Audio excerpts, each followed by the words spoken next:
Bonjour à toutes, aujourd'hui je vais vous lire une méditation du pasteur Corinne. Dans Ésaïe 38, versets 15 et 16. Que dirai-je? Il m'a répondu et il m'a exaucé. Je marcherai humblement jusqu'au terme de mes années. Après avoir été ainsi affligé, Seigneur, c'est par tes bontés qu'on jouit de la vie.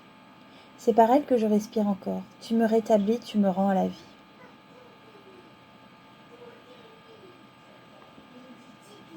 Ne vous est-il jamais arrivé d'avoir l'impression que votre bateau fait naufrage et que vous êtes en train de sombrer?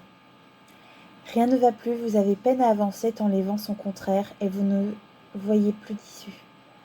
Tout semble fermé, verrouillé, cadenassé. La panique alors envahit votre cœur et vous amène ainsi au désespoir. Mais où est Dieu dans ce terrible moment? Que fait-il? Cette attente est interminable et vous n'en pouvez plus. Vous avez beau lever les yeux vers le ciel, cela ressemble à une purée de pois. Vous savez, ce brouillard épais qui nous empêche de voir à 1 mètre. Nous ressemblons à ce moment-là à un petit oiseau, tremblant de froid et de peur, perché sur une branche, prête à casser. Nos ailes n'ont plus la force de nous faire voler, elles sont brisées.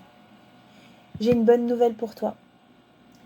Toi dont la vie semble être dépeinte au travers de ces lignes. Oui, même si tout semble basculer, Dieu est là, et à l'exemple de ce petit oiseau, même si cette branche casse, il éteindra sa main.